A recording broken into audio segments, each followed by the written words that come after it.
You know, as the king of Canadian critics, I like to look at things with a unique... Oh, Jesus. I don't know. I thought it was hip.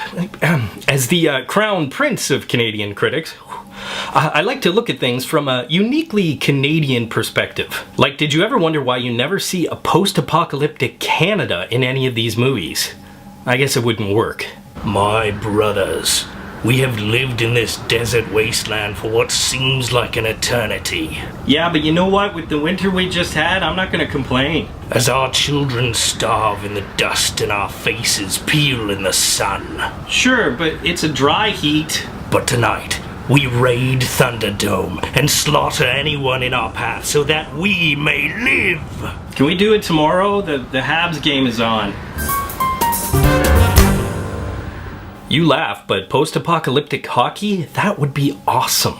Maybe that's what it would take for the Leafs to win. It has been 30 years since the last Mad Max film. 30 years since renegade director George Miller gave us a glimpse into the hardcore rock and roll desert world that is Mad Max. I wonder what he's been up to. After Beyond Thunderdome in 1985, Miller gave me one of my favorite 80s classics, which is Beastwick, followed up by Babe, Pig in the City, and Happy Feet 1 and 2. So from Road Warriors and deserts to Dancing Penguins and the Antarctic? Kind of the opposite end of the spectrum, isn't it? Now you might be wondering a couple things. One, has Miller mellowed as his cinematic resume might indicate? And two, does this 21st century Mad Max reboot show that Miller is slowing down? Allow me to answer that with the Doof Warrior. The Doof Warrior is a perfect representation of the rest of this film. He's a blind mutant chained to a dozen giant speakers, blasting rock and roll out of a fire-spewing guitar. Basically, Fury Road is everything you would expect, and subtlety?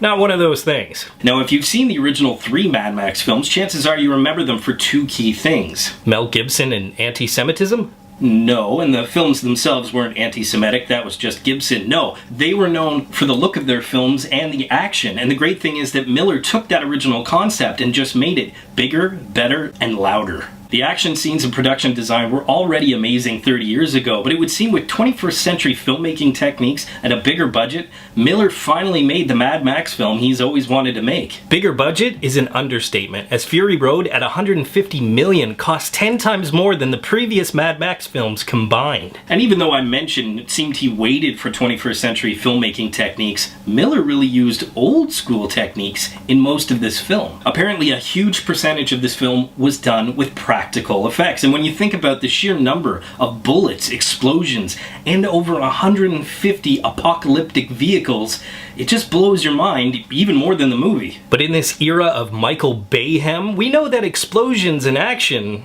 are still not enough, even if the action is insanely original like Fury Road. In the previous films, Miller has always been able to create interesting, iconic, and memorable characters, and that doesn't mean just Max. He's also created characters like the Feral Kid, Lord Humongous, and Master Blaster. Wait. No love for Anti-Entity? What's love got to do with it? The catch to that is, Max is never really the most interesting character, and that stays true in the most updated Mad Max film.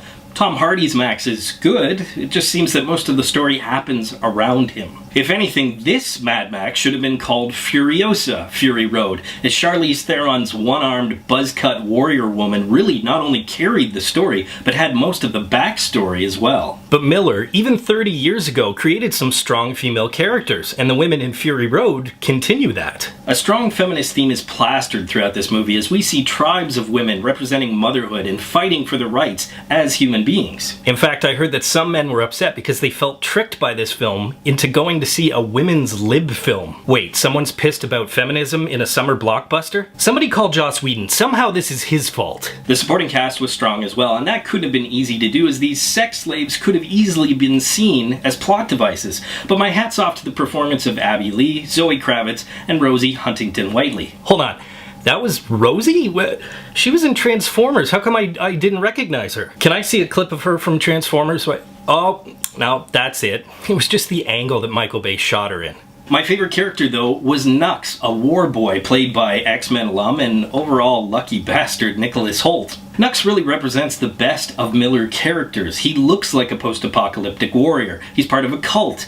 He speaks that future speak that Miller has created. And most importantly, he has one of the better character arcs than anyone else in the story. For Holt to pull off this performance, considering he probably wasn't alive when these original films came out, I guess it's research, and for him to bring such energy to the role when I've really only seen him play more subtle characters, aside from Beast, I really connected to this character more than anybody, and he's my for the win.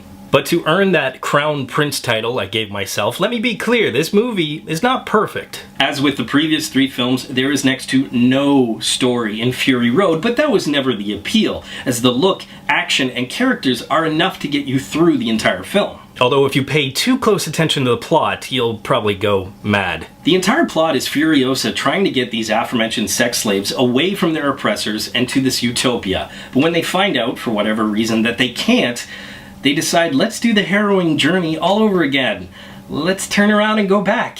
But that's not why we go to see a Mad Max film. Like I said, it's not about the story. And Mad Max Fury Road delivers on all levels. It gives any Mad Max fan exactly what they want, packaged in a fire-spewing, metal-blasting, double guitar. It's an Earn It! Poll question, what is your favorite post-apocalyptic film? As always, leave your answers in the comment section below. Be sure to subscribe to Real School, follow me on Twitter, and of course, if you get anything out of Real School, you can always give a little back. Just click the link and you can become a Real School patron. But until next time, school's out.